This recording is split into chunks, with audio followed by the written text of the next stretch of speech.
All right, everybody. Hello and welcome to the Along the Watchtower podcast. If you're watching the YouTube, hey, how you doing? You can see me. And otherwise, Buzzsprout and all of the others, thanks for tuning in. Today is, gotta check the date. Oh, it's the 20. Today is December 23rd, 2020. It's an old childhood friend of mine's birthday. Happy birthday, Len. And yeah, shout out. And yeah, so we got a lot to cover. We got a lot to go through. And the whole thing about it is, as you'll note, as I've gone through things, if you've seen the podcast, listen to other episodes, uh, I'm an equal opportunity hater.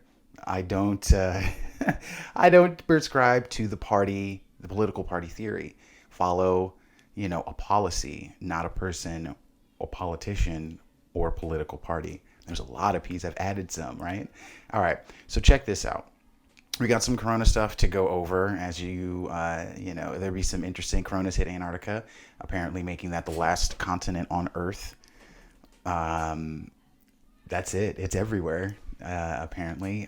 Some stuff about police rights and their ability to enforce them, the sort of lockdown orders that they've been given. This is actually over in Europe because we've seen sheriffs across the nation kind of rally. And again, it's not a plentiful bunch, but some in Texas and others. Texas always first comes to mind. But they said they're not going to enforce what they call draconian lockdown rules, right? So you're starting to see that kind of happen in the UK because London, Southeast England is recently going into a swifter Christmas quarantine. There's definitely some updates on the Trump veto. Trump has vetoed two things. Well, not okay. Let me stop. He's vetoed one thing, and he's threatening to veto the government spending bill, to which the coronavirus. Stop saying. To which the stimulus bill is attached. So we'll get something about that. I'll do a little update because the reasoning behind his threatening to veto the overall omnibus bill, that's what it is. It's an omnibus spending bill, government spending bill, is actually kind of legitimate. I hate to say it. He's got multiple reasons. So we'll get to that. Um, and actually, let's see. We'll go to some unfortunate statistics. Given the economy, the destitution continues. I'll get to that article that I mentioned the other day about 1 in 6 restaurants closing, and restaurants and retail are like two of the cornerstones of entrepreneurship in this country.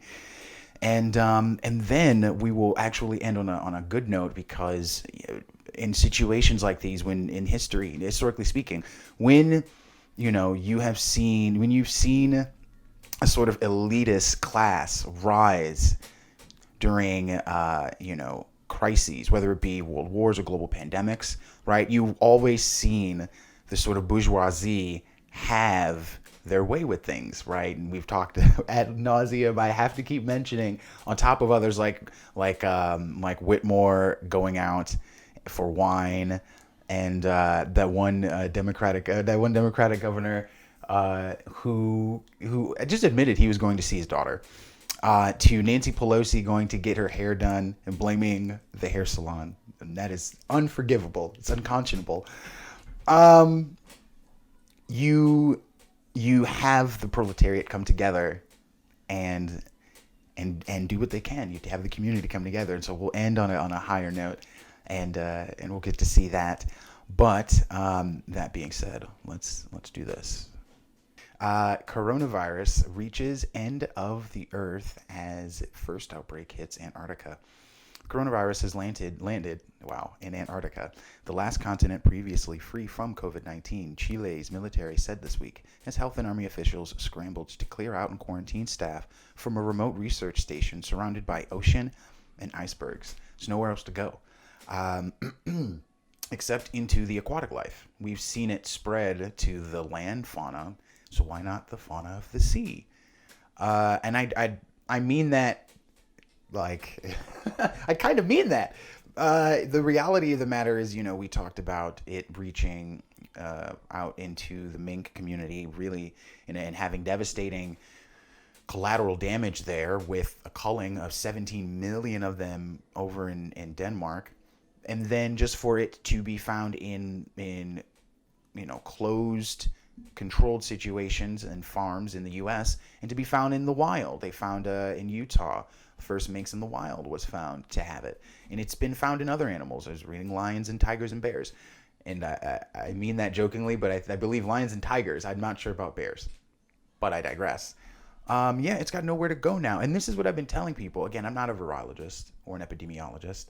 I am a nerd with a lot of time on his hands, and it's just out of the curiosity of my own imagination. I like to look into things like the Spanish flu and the bubonic plague and malaria and like the campaign to what I mean, and polio vaccine. I like weird. I like stuff. I like existence is full of spontaneity and interesting things happen. Despite the concerted efforts of so-called higher intelligent creatures like ourselves, and we'll actually get into some vaccine blowback here. Someone else has had the first healthcare worker in New York. But someone else overall has had an allergic reaction to it. So we'll talk about that later. But what I'm trying to get to is that it is mutating quickly and very effectively. We talked yesterday about the UK strain and the South African strain having separate series of mutations, yet culminating on exactly what happens to be, I guess, the same exact strain with each other.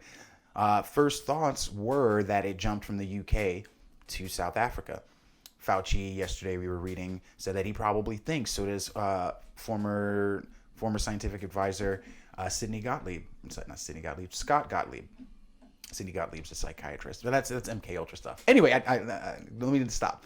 So they're talking about that UK strain that's more, it has a higher rate of infection. It is more transmissible, more communicable, probably being in the US due to international travel. Let me stop jabbing you in the eye with my hand for those who are watching. You're safe, those who are listening. So what if we're seeing a similar situation where a series of mutations took place that turned our original American strain into the UK strain? Because it's like, but then again, he's right. International travel is pretty affluent to America, given what's happening right now in the UK. You see other countries locking down travelers coming from the UK to and going to the UK. You know what I mean? If you're commuting, and that's the thing. In the UK, they're taking precautions, yet it seems that there's no real advocacy or really any proponents for doing anything here in America. I guess because Trump's travel bans were not so popular before. Let me not be ironic or let me not be a smartass. Because they were unpopular before, it seems likely that that's a more political move that's optical rather than tactical or intelligent. But let me continue reading. Reuters says Chile's armed forces said at least 36 people had been infected at its Bernardo O'Higgins base, kind of name, including 26 Army personnel and 10 civilian contractors conducting maintenance at the base. The permanently staffed research station operated by Chile's army lies near the tip of the peninsula in northernmost Antarctica, overlooking a bay often dotted with icebergs. Base personnel, quote-unquote, are already properly isolated and contained and constantly monitored, by health authorities in Magallanes in Chilean Patagonia, the Army said, adding there has been so far no complications. Research and military stations in Antarctica, among the most remote in the world, had gone to extraordinary lengths in recent months to keep the virus out, canceling tourism, scaling back activities and staff, and locking down facilities. Researchers with the British Antarctic Survey estimate about 1,000 people at 38 stations across the frozen continent had safely navigated the southern hemisphere winter without incident. But an uptick in travel to and from the region this spring and early summer have heightened infection risk. An Army press officer said the first COVID-19 cases, had been reported in mid-December when 2 soldiers fell ill. So I talk often about it being in the biosphere, right? And it wouldn't surprise me if we see a sort of seasonal situation where we have, there's changes in the vaccine due to mutations. I mean, I don't know.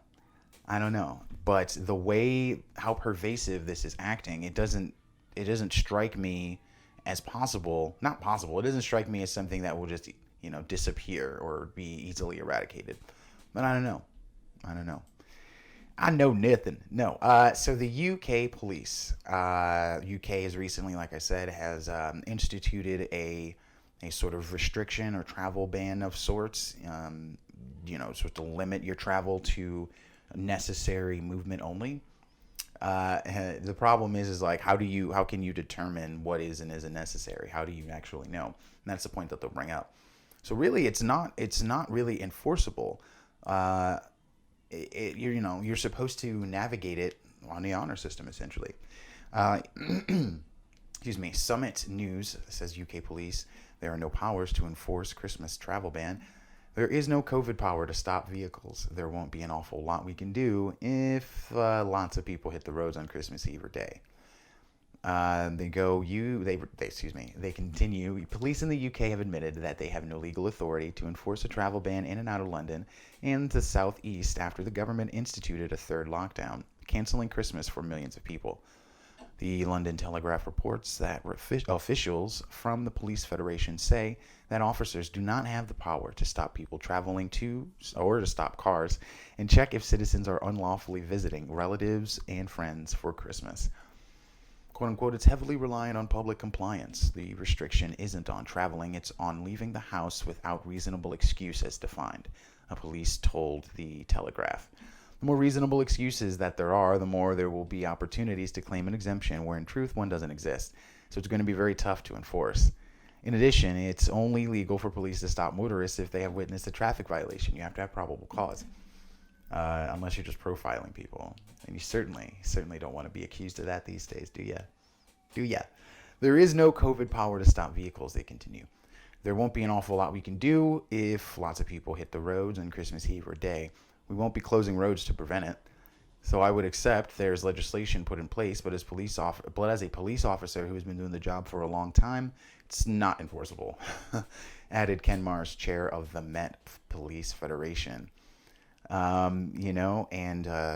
And it's good at least to see that in the UK, where they recognize that there's no feasible way to mass enforce in a half measure lockdown proceedings. Like the only way you can stop people from going to see their loved ones if they want to see them during the holidays is to forcefully restrict them from doing so. And if they do that, they're going to have a lot in their hands. This is what I'm saying. We're edging closer and closer to this strange class warfare situation, right? The proletariat versus the bourgeoisie. We've seen it time and time again. We've seen it in Vietnam. We saw the purges in Cambodia with Pol Pot. We saw this happen in the French and Russian Revolution. It's happened time and time again throughout the world, where if you disenfranchise for long enough people, right? Like space and time, these are the measurements. Long enough, a large enough population. Let me stop jabbing my hand, and I gesticulate a lot. My apologies. Yeah, sorry about that. I gesticulate. I gotta stop moving. The mic. Here we go. All right. So yeah, you will see not only lines drawn in the sand, but the overt nature of whether it's a plutocracy, an autocracy, whatever, a theocratic society. When you have clear lines defined and police enforcement backing up this sort of elitist class, let me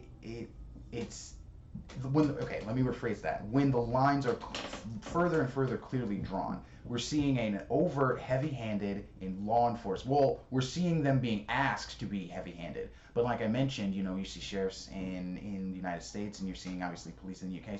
Like, just say this is not, either this is draconian and I'm not doing it, or I can't actually enforce something like this. Because the only way to enforce something like that in the UK would be to lock it down, like martial law. To either prevent them in the streets via curfew and have roving patrols, or to lock down all exits and entries, right? But what I'm seeing, even them being asked to, and them just like them taking a stand is all great and all, but the fact that it is even suggested is a terrorizing thought, Because what happens the next time we have an emergency of any kind, right?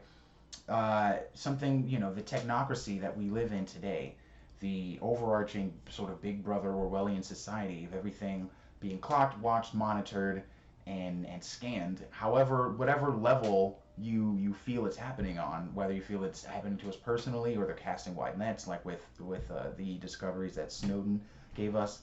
The fact is that came about as a part of the war on terror. Now we have all of these changes coming about as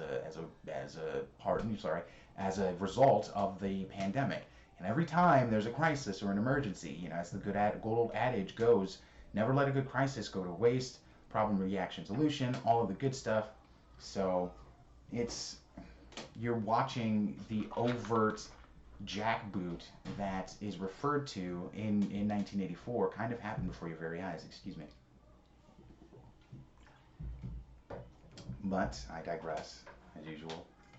Uh, More to come. We will see if they hold to that. It would be unfortunate if they didn't, and you saw elements of law enforcement really try to profile, because the only way you can do it is like profile, meaning heavy-handed, really, But I digress, because here in America, you're seeing people really react kind of coldly to the suggestion that they should continue to not see their loved ones, to take precautions, but to not see their loved ones at all. AP reads, "Mom's worth it. U.S. holiday travel surges despite outbreak." Some are elderly and figure they don't have many Christmases left. Others are trying to keep long-distance romance alive. Some just yearn for the human connection that's been absent for the past 9 months. Millions of Americans are traveling ahead of Christmas and New Year's despite pleas from public health experts that say they should stay home to avoid fueling the raging coronavirus pandemic that has killed more than 320,000 nationwide. They should give that number side by side of the number of infected. I believe the number of infected is what? It's not 13. Is it 18 million? I think it's either 13 or 18 million, which, I'm terrible at math, but I know that is that's a different argument. Percentage is everything, and I think ICU admissions, okay, and symptom expressibility, like level of symptomatic expression, are more important than just a flat death rate. I think that's misleading. And there's a reason why they don't put a flat death rate next to an infection rate. And let's also take in mind, and I always keep bringing this up, CDC just changed their flu stats. There is no flu stat. It's the PIC stat, the pneumonia, influenza, and COVID stat. Now, why would they integrate an annual stat that we've used for decades into what's supposed to be a novel virus that we are quote-unquote going to eliminate with a vaccine? What does that tell you? Yeah, we will definitely find out. Many people at airports this week thought long and hard about whether to go somewhere and found a way to rationalize it. "My mom's worth it. She needs my help," said 34-year-old Jennifer Brown Lee, a fisherman from Bayou Labarte, Alabama, who was waiting at the Tampa airport to fly to Oregon to see her mother, who just lost a leg. "I know that God's got me. He's not going to let me get sick." Okay, well, faith is good. Brownlee said that she would wear a mask on the plane out of respect for other passengers, but that her immune system and Jesus Christ would protect her. What's interesting is that I guess it's supposed to, they're trying to highlight reasons why people would travel despite there being a pandemic. Unfortunately, that's the only highlight that they give, right? That's the only person they quote for reasoning behind flying during a pandemic. I find that misleading. There is definitely a need for caution.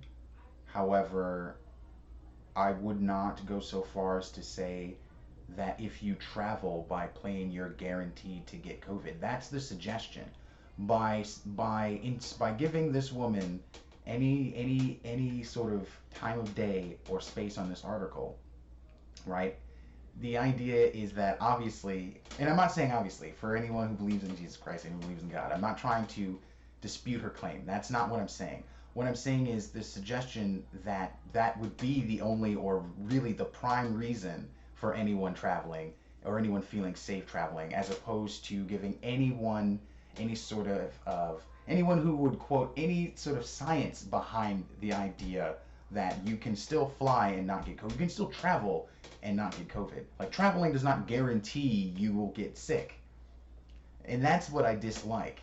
Okay, if anything, personally for me, I would not. I don't feel like that's personally necessary. What we need is is a statistical analysis. We don't need personal testimonials. Okay, whatever reason you're doing it, you feel that it's worth the risk.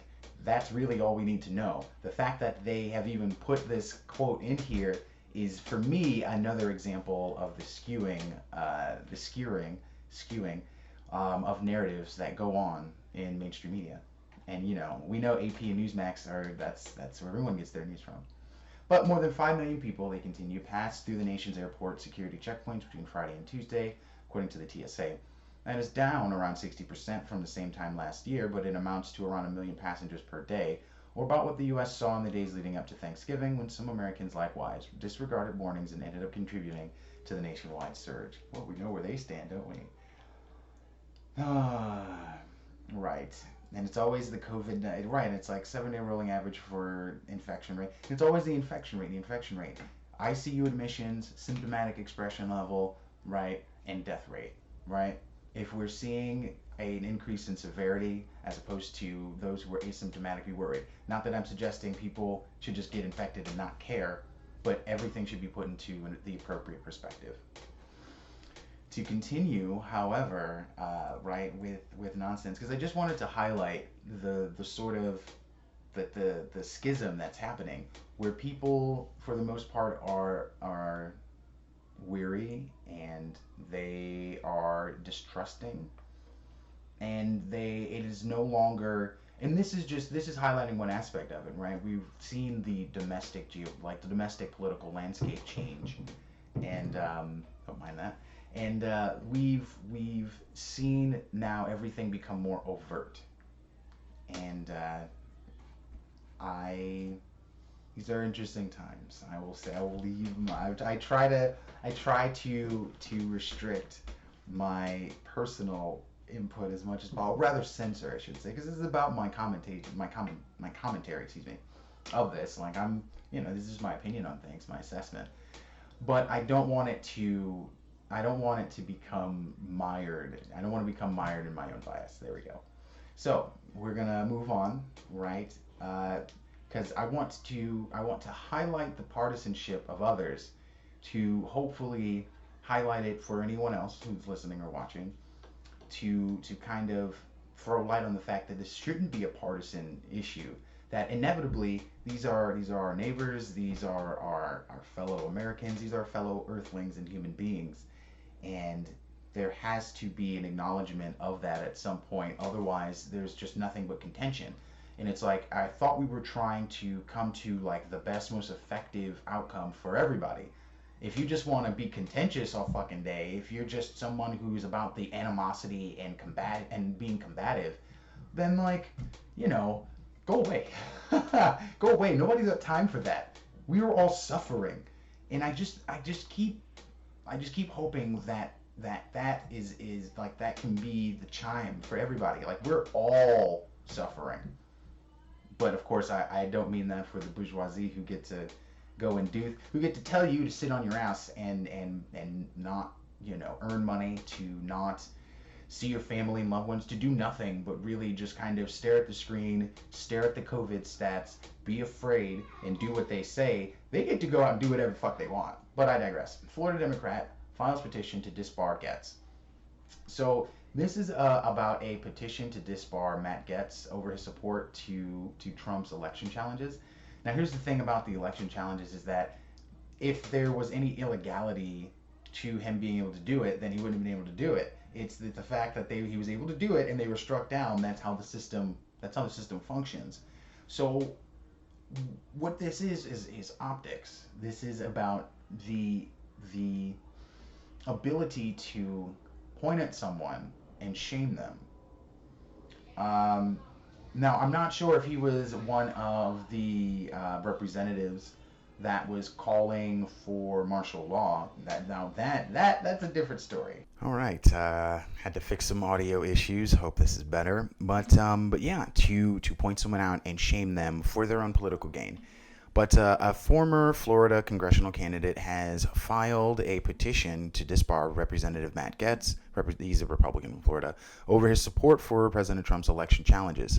Pam Keith, who ran as a Democrat to represent Florida's 18th congressional district, was handily defeated by Representative Brian Mast, and she's seeking to have Gaetz disbarred for his egregious betrayal and attack on the Constitution of the United States. This petition to disbar Matt Gaetz has been filed. Whether or not they choose to discipline him, and the thing she tweeted, they have censured him in the past. The record of his tenure will have this stain forever. And it's like, first of all, you lost, all right? But outside of that, if it has no legal merit, then why are you doing it? Right. So and that's what I mean about the partisanship. It is hot and heavy. And I mean, at the very least, for me at least, it is an opportunity for us as those on the outside, those who speculate and have no inside track, to see some of these people for who they really are, and where they really stand, and what really matters to them. And so follows some more interesting, what I feel like is grandstanding, because again, if there wasn't a legal avenue for him to file those challenges, then those challenges wouldn't have been able to be filed to then be like struck down, as it were. Not as it were, that's when they're struck down. In the case of the Supreme Court, they just declined to hear it. And that does not mean that they decided against it once hearing it. They have to hear it first before coming to a decision. But in all of these cases, for the most part, they were struck down for multiple reasons. A lot of the reasons, actually, believe it or not, were logistical. They were improperly filed, hastily put together, had a bunch of typos and spelling errors and things like that. And then, of course, so-called Kraken from Sidney Powell just didn't materialize at all. So that's when, what did materialize was the grand poobah of clerical errors. But this independent UK headline reads, Trump and GOP sued for breaching KKK Act with coordinated conspiracy to disenfranchise black voters. I know what you're saying. What is the KKK Act? So I figured something like this. No. I knew something like this existed legally, the legal structure for it, but I didn't know what the jurisprudence was, what the language was, the legal language. I didn't know what the act's name was. I shouldn't be surprised that it's called the KKK Act. You know, it is done as a direct result of the voter intimidation and suppression that occurred against black voters by the KKK after the institution of the 14th Amendment. So, as we'll read, the NDAA accuses the president and his campaign of relying on baseless racist claims to overturn 2020 results. Now, we don't know what kind of suit this is. And he was sued, but it's like, it's something in my eye. We don't, it is a civil suit. Okay. So they're not suing for money. It's a civil suit. So, they're aiming to declare something, because it's like, what do you hope to actually achieve by trying to file a civil suit against someone for exercising their constitutional ability? Again, if there was no legal channel for him to pursue, then they would not have been able to pursue it, to then have a judge say this is dumb and strike it down. Like, that's the thing. For me at least, it doesn't compute that people are like, well, this is a coup, and this, it's like, no, that's not how this works. There is no overt overt subversion of the law. Like, he used legal channels to file lawsuits that judges then said, oh geez, I gotta be the guy or lady. Oh geez. And they then said this is dumb and struck. Like, that's, come on. So a lot of this, or all of this, is optics, right? We can clearly point things out that have legal standing and that don't. 30 minutes on a Google search, and you can learn a lot, or at least you can topically, right? Because you got to cross-reference, make sure you're not, listening to kooks and stuff. Like, these are mainstream media sources and yada, yada, yada. So I don't need to go through all that, which reminds me I need to update my NewsGuard. So you can see that the sources I'm checking are all green checked and verified. Yay, yay, yay. But, we want to make sure that the things that we talk about are spoken of or spoken through like verifiable sources, or at least somewhat credible sources. What I really like is when local news covers stuff. That's the story up next. But let me get to this.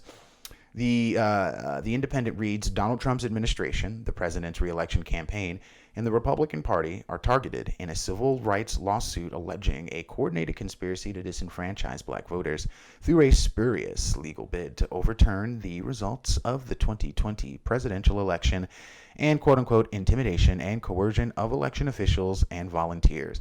That's a heavy claim. Intimidation and coercion of election officials and volunteers. It's interesting when what was it? The Michigan results, the election officials in the Michigan results that first declined to certify the results were then threatened and harassed. And oh God, I should put that video on the channel. And they were the ones in the harassed. They filed an affidavit, but still filed to certify the results. And then in the affidavit, they said that they wanted to overturn their overturning. Because remember, they first denied the certification. Then they overturned and certified them. Then they filed an affidavit saying that they were threatened and intimidated and wanted to overturn their overturning. So I remember reading a tweet where one guy's just like, well, why can't they overturn their overturning? I don't understand. But it wouldn't be an overturning of an overturning. It would be an overturning of a certification. Remember the first time they voted to not certify it. So they're overturning their decision to not certify. That's on them. But overturning a federal election certification of votes, that's a different story. I digress. Independent continues, an amended lawsuit filed by civil rights organization the NAACP accuses the president and his allies of violating both the Voting Rights Act and Ku Klux Klan Act, a Reconstruction-era law prohibiting the use of force, intimidation, or threat against any citizen who is lawfully entitled to vote in a presidential election. The lawsuit was initially filed last month and here's the thing, it's like they filed it on behalf of black voters, but like there are other voters in those counties and those cities that those counties represent, right? And it's like it's fine. It's fine because I understand the fact that like if we're talking about counties with mainly cities, especially cities that have high densities, right? They're large cities. Cities usually have high densities of minorities, like Detroit, Philadelphia, stuff like that, right? I get it, like that 1, 2, 3, that makes sense. But again, legal channels were used to file the election challenges. They exist, so I don't know. So this is gonna be a fun show with all sorts of audio weirdness. All right, we're working out the kinks. We're smoothing it out. We're getting it done. We're getting it done. So the lawsuit was initially filed last month on behalf of the Michigan Welfare Rights Organization and 3 Detroit residents following the president's attempts to undermine election results in the state. An amended filing on Monday night added the KKK allegations and the Republican National Committee to the list of defendants. President Trump and his allies have repeatedly and unsuccessfully tried... you gotta laugh. Have repeatedly and unsuccessfully tried to overturn the election results and undermine confidence in our democracy across the country. Said NAACP President Derek Johnson in a statement on Tuesday.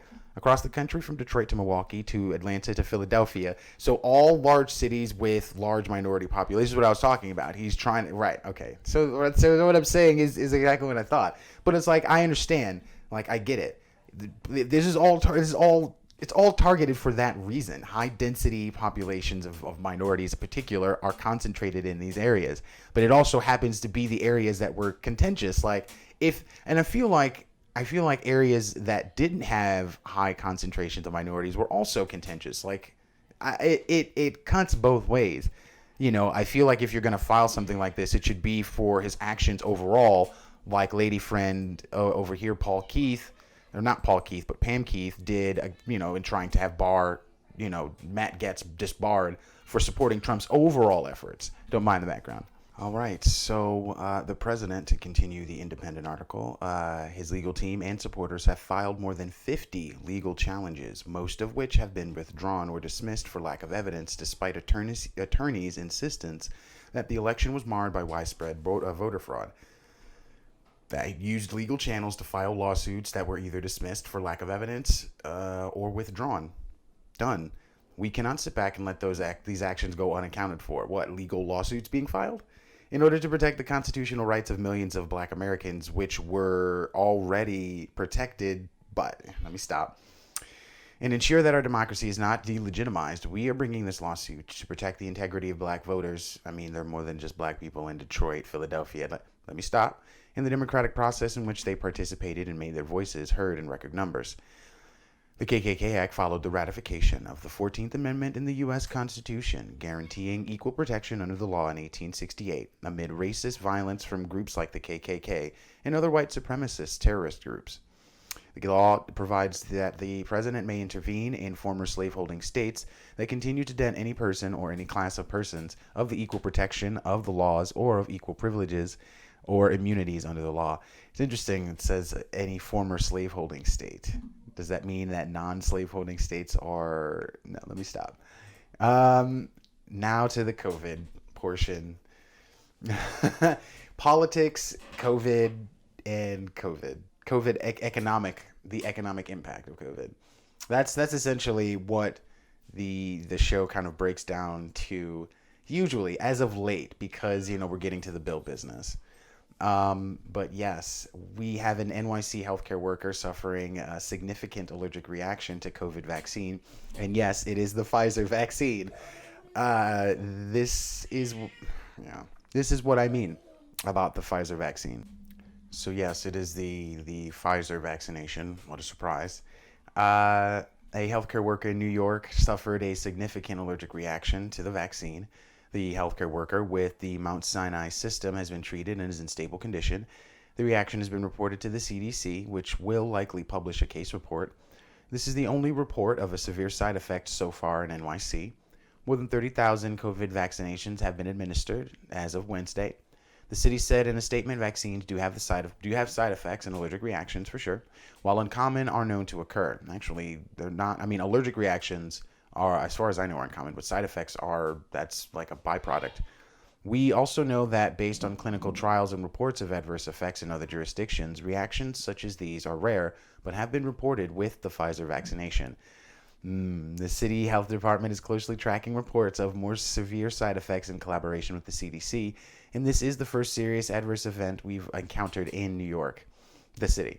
We will continue to move forward with the vaccination distribution process to ensure that healthcare workers and nursing home staff and residents are protected against COVID-19. On Tuesday, the city launched a campaign to increase confidence in the vaccine and working to convince not just first responders but all of New York that vaccines are safe and effective. For our listeners, we're just looking at a COVID positive percentage by zip code. This is what I mean. They'll have the infection stat blown up all over the place, but not side by side with the death stat, giving you an easy perspective as to just what the mortality rate is. I mean, you'd get a percentage of how the mortality. And it's like, I don't want to give you, but I'm pretty sure it's like 302,000 deaths out of either 12 million or 18 million infected. I don't know, and I know that's a vastly different number, but because I honestly stopped checking the infection and death stat a long time ago. Rather the infection and the death stat a long time ago, because it's been pretty consistent. But what's kind of flexed is the ICU admission rate in certain states, like in California. Newsom's most recent lockdown is attributed directly to the ICU availability. So as they see more ICU beds get filled up and the availability for them diminish, it's a signal that at least where they are, the severity of the disease in terms of symptomatic expression is higher. Like it's more severe. So I digress. Pfizer, good old Pfizer, more Pfizer. I hate Pfizer. I hate these pharmaceutical companies. I hate their drugs. I don't take them. I have a great disdain for them on levels that are profound to even to me sometimes. and they always just settle out. 21.7 billion dollars for the opioid crisis. Johnson and Johnson, Purdue, Pfizer. I think I don't even think it's the highest that's been paid out, but here guys, let me read the article. Pfizer to supply U.S. with 100 million more vaccine doses. It looks like we got him after all. Everybody was freaking out like, oh, Trump's an idiot. Da, da, da, da. And it's like that was before the damn virus was even approved, which, got approved, and then comes out all of this data that's not too hot, honestly. It seems, as I've been saying earlier, it seems like the damn thing is unstable. And but fine, let's just pump more out. Again, I point out Dr. Fauci, that everyone seems to love and trust. He got the Moderna shot. He didn't get the Pfizer shot. And so far as I've seen, he's the only person of recognition in all of this that's gotten the Moderna shot. I would follow him if I'm. You know what? He's been real the whole time. To continue, Bloomberg reads, Pfizer Inc. and partner BioNTech SE, which is a German company, agreed to supply an additional 100 million doses of the vaccine to the U.S. as the country seeks to widen its immunization program and revive its economy. Can't do both. The agreement brings the total number of doses to be delivered to the U.S. to 200 million, the company said. The drug maker expects to deliver all the doses by July 31st. Countries have been saying we're going to get and that's the thing, is that it'll come right around the time where the public will have it available to them, allegedly. Countries around the world are seeking supplies of vaccine they hope will allow the reopening of schools and businesses and the resumption of travel. The UK has begun administering doses of the Pfizer shot, and European drug authorities cleared it on Monday. Hold on. The U.S. has been working to expand supplies of the frontrunner vaccine in light of the drug maker's commitments to other countries. Earlier this month, the U.S. exercised an option to buy 100 million additional vaccines from Moderna, doubling the number it had on order from that company to 200 million. I was just looking at this, and this is worldwide. It's daily, worldwide, but you always have the death number. Like, give me total number of U.S. infected, total number of U.S. deaths. But like Pfizer and BioNTech's vaccine, Moderna is a 2-shot regimen based on new technology known as messenger RNA, but it doesn't have to be stored at the same ultra cold temperatures as Pfizer's. Yeah, I'm not trusting that for anything. As we know, moving along swiftly as we pick up pace here towards the bottom of the show. Because we're getting more of a drug. We're getting more of a vaccine that I would not advise other people to take. However, as we know, Trump has vetoed one bill. He's vetoed not the omnibus government bill that has the stimulus attached to it. He vetoed the defense bill. Okay, and he vetoed the defense bill.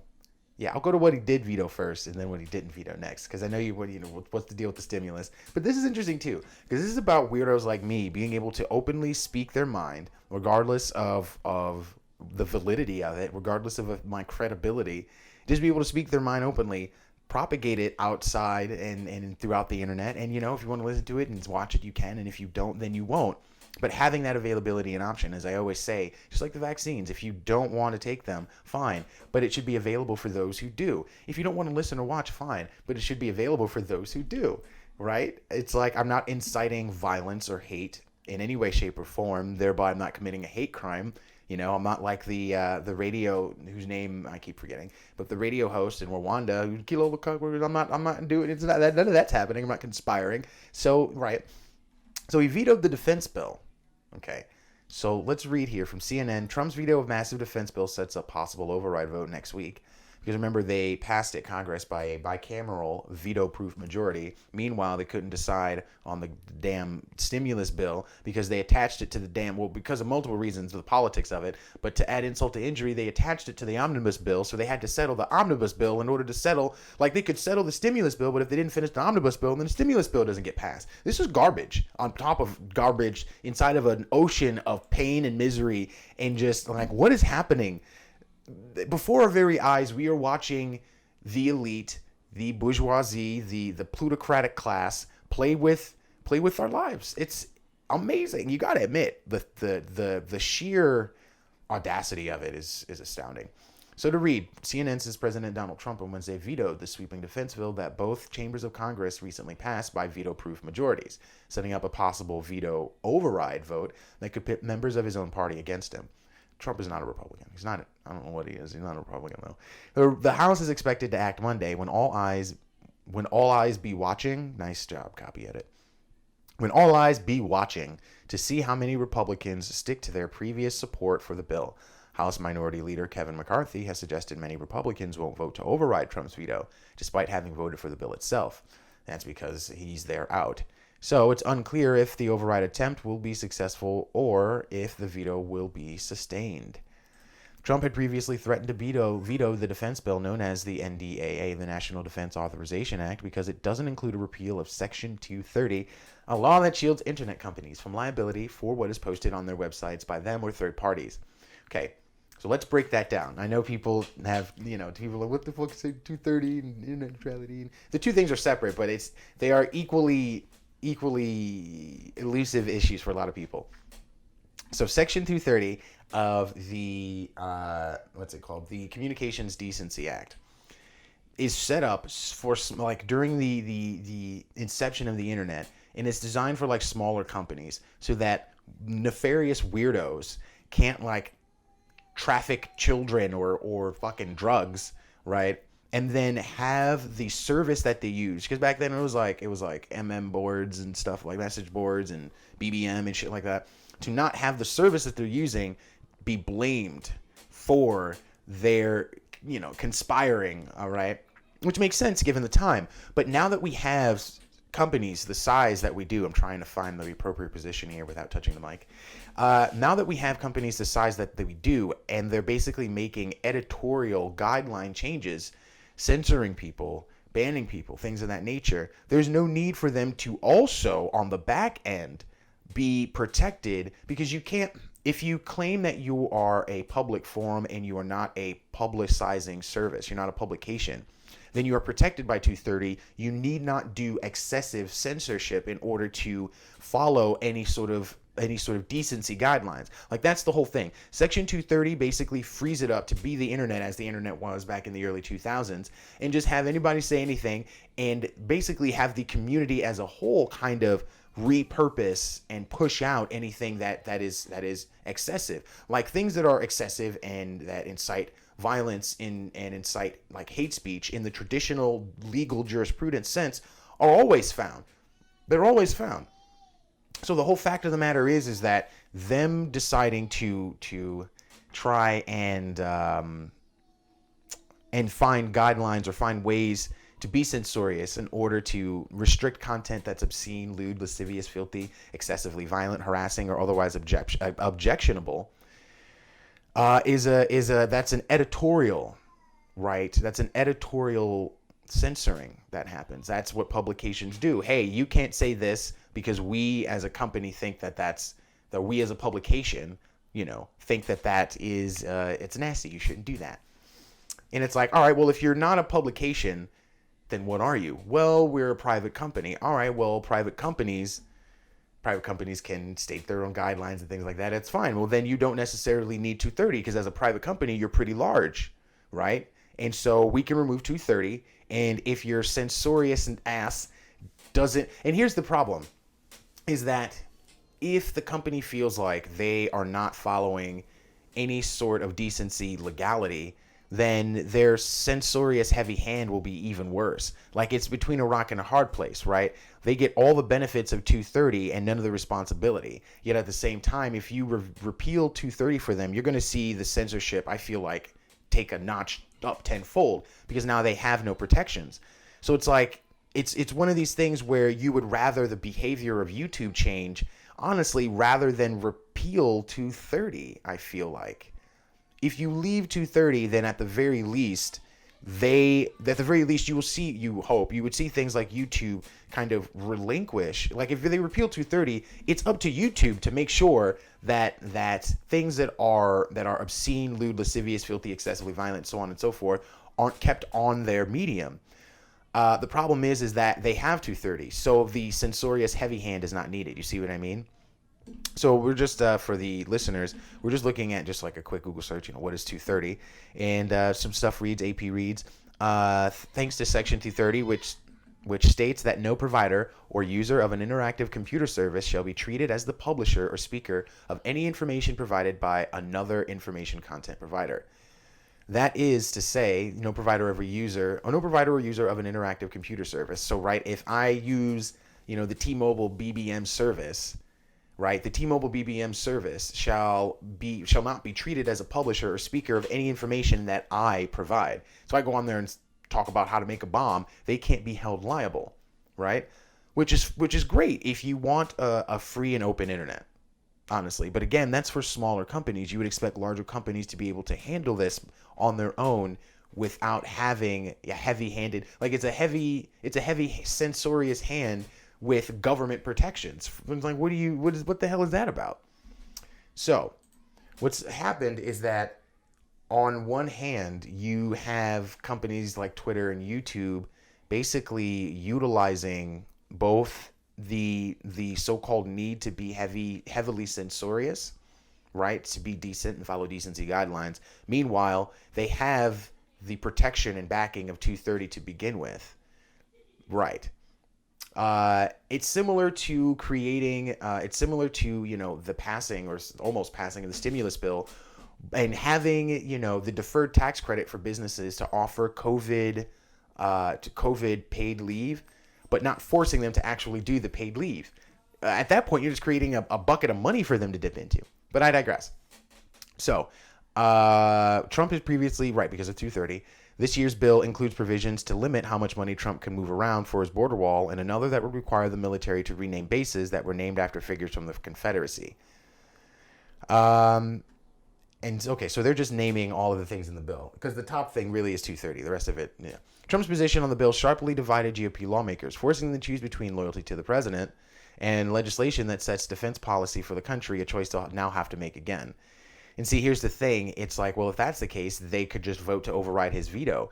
Who cares about, like, going against a guy who's on the way out anyway, especially when the entire party wasn't a fan of him to begin with. No, I very much think that there is agreement amongst the Republican standing to have some sort of action done on 230, and this is their out.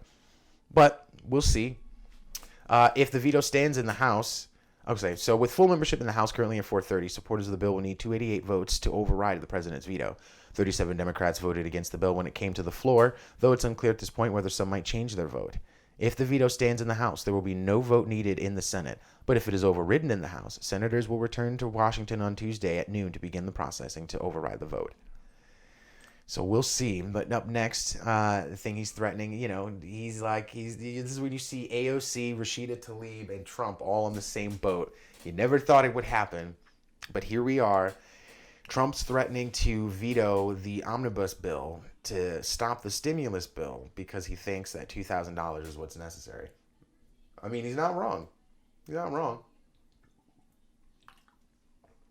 The problem is that it's too little too late. And that's not necessarily completely on him. You also have Republican and Democratic leadership.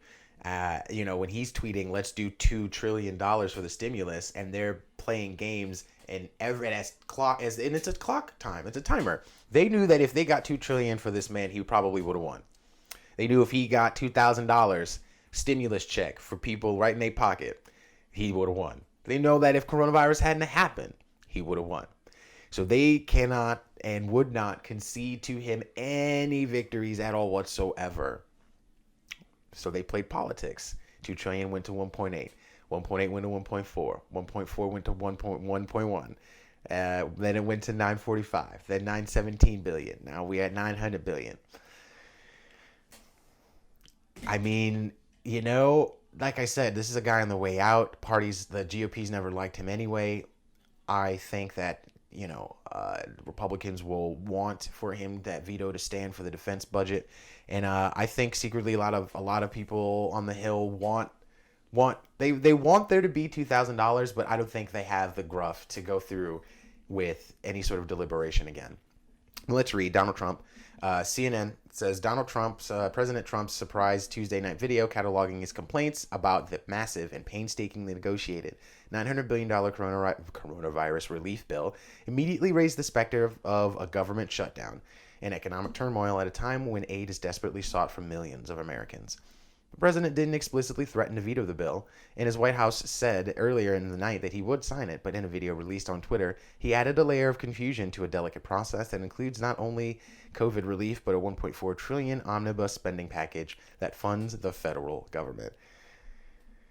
Oh, jackasses tied this. It's like I'm only now hearing about it. And all this stuff I've been reading about the stimulus, I never read it was tied to the omnibus bill.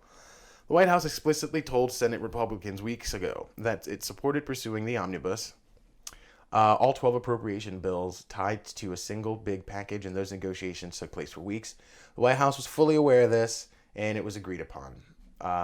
Though it was acknowledged that Trump himself had not received a detailed briefing on the package before its passage. What else is new? Most of the items that the president listed off as problematic in his Tuesday night video weren't from the COVID relief piece of the package. They were from the omnibus. Most, if not all, of those items were similar to items in the past spending packages the president has signed. Most notably, two people, and that's what I mean, he's on the way out, just like, fuck it. Most notably, two people involved with the matter say the president is fired up about the foreign aid in the package. Again, that has been part of each spending package he's previously signed, but Trump was riled up, in part, by commentators on conservative media who complained about the aid, according to people familiar. What does that mean, according to people familiar? So, that's what I mean. It's just, there's no way to verify something like that. Right? At least, I just love that. According to people familiar. People who are familiar. Always leave it to people who are familiar to speak about conjecture. Then again, it's my fault for even reading it, giving it time of day. But yeah, the whole thing about it is like it's a wedge that has been formed since his election, and it's one that's now being exploited by Democrats. And it's like, to what end? You know, do you really want to go back and renegotiate everything? It's highly unlikely. And if this doesn't get signed, I mean, who will it look bad upon, right? Because if it doesn't get signed for particular reasons that are tied to Mitch McConnell, which mainly they are, right? $2,000 instead of $600, that's McConnell's doing. Will that look bad for the GOPs as a whole, or will that look bad for McConnell? But yeah, COVID relief bill morphs into a test of GOP loyalty to Trump. I really don't see it that way. I see it as Republicans finding an opportunity to align themselves with populist economic views and getting some votes, you know what I mean? I mean, and again, because Trump is right in that aspect. We need 2,000. We need more than $600. But the reality of the matter is, members of the House are not going to go back and renegotiate this. They're not. So it's kind of like too little, too late. This is just more grandstanding. He's going to sign it. He's not going to veto it. He's going to sign it because they're not going to renegotiate this. It's not going to happen. And everyone knows that. So he's going to sign it. But this is definitely grandstanding. This is more optics. See, optics all day. I'm not even going to read this. Forget it. I'm not even going to read it. Okay. Threatening to tank Congress's massive COVID relief and government-funded package. Trump's demand for a bigger check. Actually, I'm not going to read this. It's just kind of repeating what I've been saying. But this is, the rest because the rest of it is actually some decent stuff. We'll see. Twitter will make Joe Biden's POTUS account start with 0 followers. And you're like, who fucking cares? This is my first take on it, right? The whole thing about it for me has always been like a unification to some degree or another. And, the whole idea of being a denizen of a kingdom, of the kingdom of ashes is not fun for me. So this whole thing where we must separate any and all affiliators with Trump is scary. It's a purging, it's a purging along ideological lines. And, I mean, it's kind of the opposite of doxing, right? Where instead of, because what they used to do was copy the Twitter account. So you'd have the same followers, but it would be a new account. They would duplicate the account. It'd be a duplicate account. So that way you would have a consistency, right, of of people who are interested, not necessarily in the politician, not necessarily interested in Trump, not necessarily interested in Joe Biden, not necessarily, but interested in following the president of the United States and hearing what the president of the United States has to say, irrelevant of the office. Not only that, but if you're supposedly wanting to reach across the aisle, or supposedly wanting to encourage that, at least, because as we'll find, there's actually a split between Joe Biden's camp, the president-elect Joe Biden's camp, and Twitter, which means Silicon Valley. This is a statement from Silicon Valley and big tech.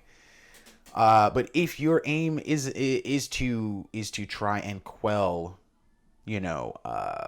the discontent and the level of contention between, different ideological parties, different ideological schools of thought, the one thing you don't do is get rid of people from the last guy who was a contentious person, right? And who had contentious followers. You want to bring everybody in. You want everybody under the fold so that this new guy can hopefully, I would think, if you're one of those who believes that Trump's followers are all radicals, you'd want him to de-radicalize these people. Because you either have to de-radicalize them, expatriate them, incarcerate them, or eliminate them. There aren't any other options. You either talk to them, get rid of them, lock them up, or kill them all. And we've seen different factions say different iterations of all those things. But there's no other choice, bro. Once you lock down communication, you're not talking, you're not trying to have a dialogue, then you leave the three I always talk about: expatriation, incarceration, or elimination. And it doesn't take a social scientist. It doesn't take a political commentator. It doesn't take it doesn't take the Atlantic Council or the Council on Foreign Relations, a huge international think tank, to come to those conclusions about the current state of domestic politics and its unfortunate devolution. It's not even like a progression. It's just devolving into fucking animalistic chaos. This feral, ignorant animals gnawing at each other's fucking the last vestiges of intellectual think bones that people have, just gnawing it into dust. Anyway, The Verge says Twitter will make Joe Biden's POTUS account start with 0 followers rather than transferring them over from the last administration. Because who wants a goddamn bucket of deplorables? And it's like, wait a minute. Doesn't that also mean that those from because they transferred Obama's followers to Trump? So doesn't that also mean that Trump's Obama's followers get gone too? I don't know. Let's find out what Silicon Valley has to say.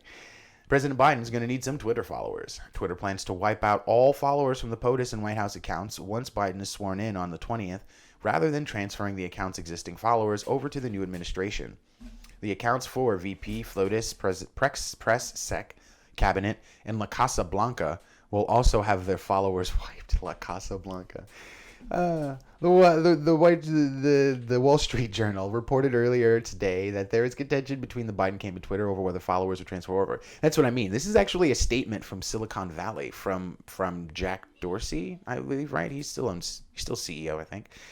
This is a reversal from what Twitter did in 2017 when the Trump administration took over for the Obama administration. Back then, Twitter essentially duplicated the existing accounts, creating an archive of Obama-era tweets and followers and building a new set of accounts for the incoming administration that retained all of the old followers. Right, that makes sense to me politically. Like, ideologically speaking, if I were becoming president, if I were becoming the head of anything, and I won out over, an election, versus a contentious incumbent, I would want to keep all his followers and say, all right, guys, I'm the leader now. Okay. I know he did things the way he did, but like, we're not doing that shit anymore. We're done. Shut it down.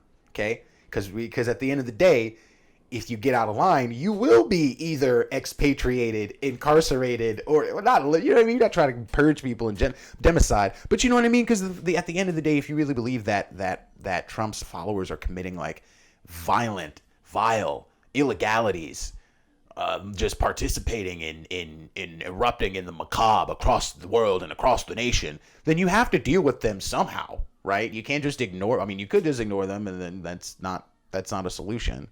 That's an action or lack thereof taken. That doesn't solve anything. But I digress. Verge reads, continuing, Twitter hasn't said why it's changing the policy this time. See what I mean? This is an ideological step made by Twitter, one of the larger social media Silicon Valley tech giants. Twitter told The Verge it is in ongoing discussions with the Biden team on a number of aspects related to White House account transfers. Biden's team seems to be unhappy about this change, given the significant digital advantage they'll be losing. They don't care. Twitter doesn't care. This is what I mean about the elite, the bourgeoisie, the established class.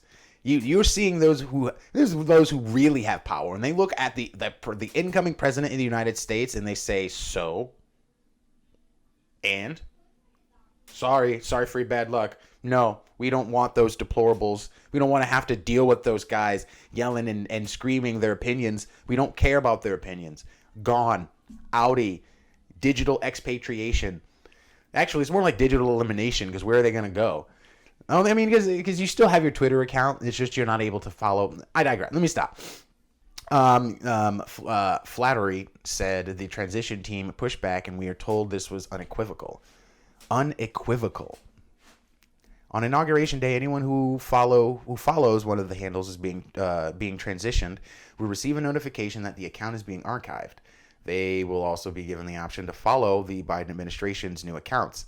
There are no details yet on what that notification will look like for users. While the president has plenty of pulpits to speak from, there's no denying that Twitter is a major communications tool for the president after these last 4 years. Those accounts have significant followings to rebuild too.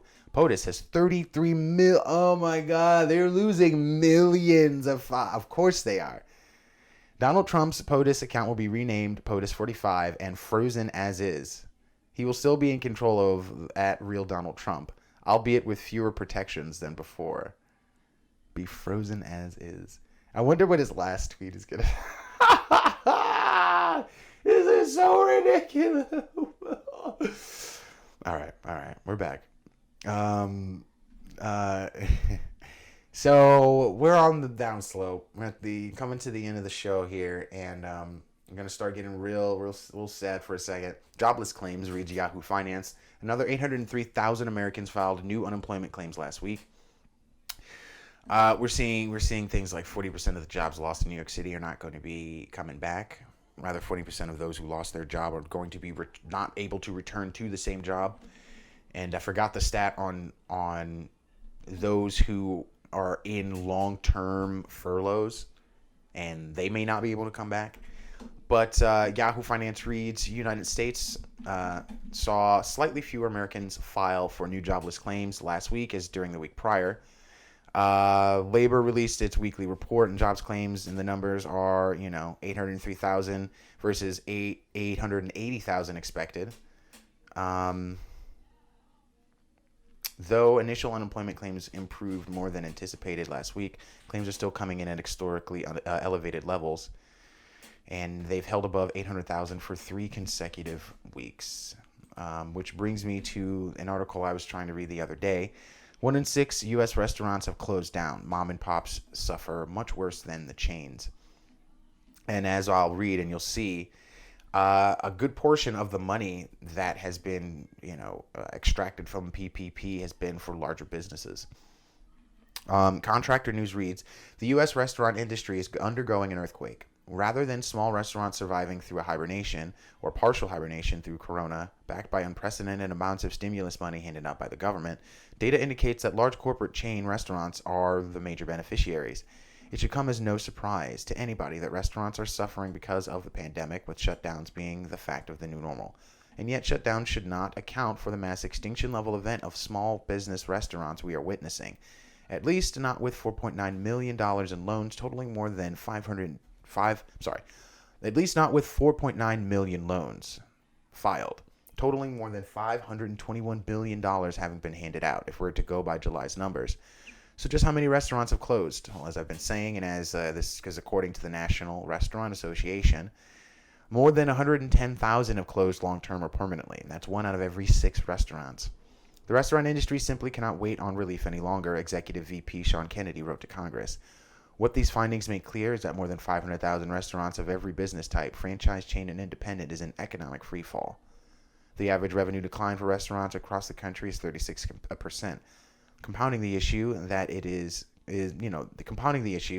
is that due to supply chain disruption, the cost of doing businesses are higher. And on top of all of that, many restaurants are seeing their taxes go up, and that's because many used Forgivable Payment Protection Program funds, PPP, on regular business expenses, which, unknown to many of them, makes those expenses no longer tax deductible, which you would think the PPP would be designed exactly for. What's interesting is that it was unknown to many of them, and you would think since the money that they needed would be crucial to regular business expenses like remaining open, functionality.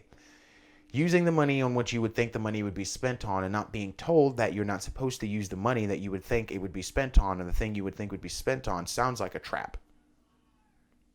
Let me say that again. If you give people money for something that they expect, that you would expect to use it on, like keeping your business open, and they use it on those regular business expenses to keep it open, and you don't tell them, hey, you're not supposed to use that money that I gave you for a reasonable reason, that's a trap. That's a trap. The restaurant industry is already a tough business. 60% of restaurants go out in their first year, and 80% close down in their first 5 years. With all these issues, one would think the federal intervention is in order, and indeed huge sums of money were handed out. But as we've seen and generally reported on the program, large portions have been sucked up by giant corporations. Now, as they've previously wrote, the employee cap is set to 500, meaning that you are only eligible for forgivable loans through the program if you have that or fewer. It was raised following lobbying efforts by hotel and restaurant industries, and as they further explain, thanks to 3 words put into legislation that gave birth to the PPP, large restaurant and hotel chains were allowed to apply for the loan so long as they had fewer than 500 employees per physical location. So it is the combination of those 2 things that led to larger corporations being able to extract from the loans from the PPP program, right? They first had 500 cap for your company, period. Then there were lobbying efforts by the hotel and restaurant industries to raise that cap. It doesn't say how far they raised it to. And then combine that with, in the PPP, as long as they had fewer than like a little over, let's say 600 employees per physical location. So forget overall. At your store, if you have less than 500 employees, you can apply for this loan. And that's how they ended up, large corporations ended up getting maybe able to access. So what's interesting is that the lobbying group, the same lobbying group who's like, wow, this is horrible. More than 110,000 restaurants have closed long-term or permanently. The guys who are pointing out this terrible statistic are the same people that fought for the language that allowed for larger corporations to get that money. They're the lobbying group. That reads, that's what Contractor News reads. To put it briefly, we found ourselves in a situation where we are beholden to the National Restaurant Association to know the facts on the well-being of the industry, even though that association has continuously facilitated the interest of large corporate chains over the small restaurant industry. But we're gonna get to another added bonus here. You hear De Blasio and Biden talk about transfers of wealth. Oh yes, transfers of wealth have happened. U.S. billionaires have gained $1 trillion since pandemic started. Reads Times of India. American billionaires haven't just been immune to the pandemic; they've been thriving in it, drastically increasing their collective wealth. We're looking at a picture of Jeff Bezos, Elon Musk, Bill Gates, Mark Zuckerberg, and Warren Buffett. Most of these guys are all tech giants, right? Techie leftists. An analysis by Chuck Collins at the Institute for Policy Studies found that American billionaires have seen their wealth grow by $1 trillion since March of this year, more than 34%. That was not the case during the 2008 financial crisis, when it took Forbes' 400 richest people 3 years to recoup their losses. I've talked about this before ad nauseum, so we don't need to further enrage ourselves. But to contrast that, when we see the elite, the bourgeoisie, we see them rise, we come together collectively, and that does happen. We see here Queens small businesses to receive $15 million grant under new program launching in January. Queens small business owners and vendors impacted by COVID will receive support from a new program that's slated to launch in early January. Queensborough President Donovan Richards and James Patchett, President of the New York City Economic Development Corporation, are partnering with several community organizations for the Queen's Small Business Grant Fund that aims to provide a lifeline for businesses. The participating partners include Company Capital, Ascendus, BOC Capital, Greater Jamaica Development Corporation, Pursuit, Renaissance EDC, and the Queen's Chamber of Commerce. The new grant program is made possible through a generous $17.5 million donation from the Stephen and Alexandria Cohen Foundation, a nonprofit organization that is committed to inspiring philanthropy and community service. And it's one of those things where during a time of crisis, you see the best and the worst, as we well know. But what we're seeing really is the worst of those in governance when we have to scramble amongst ourselves. We have to save ourselves. We put you in office. We give you the power. You reap benefits from being in that office and having that power, and you leave us to fend for ourselves. And then you leave the guy that you spent 4 years chastising, persecuting, and vilifying and trying to legally, remove. And then you point at him and find that you can't say much because it's your fault we're in this situation economically. And then the guy you want to blame is actually looking at you and saying you need to give them more money. This is all just bizarre. Lastly, to finish up, Barstool's Dave Portnoy raises $2.6 million for 6 small businesses and counting.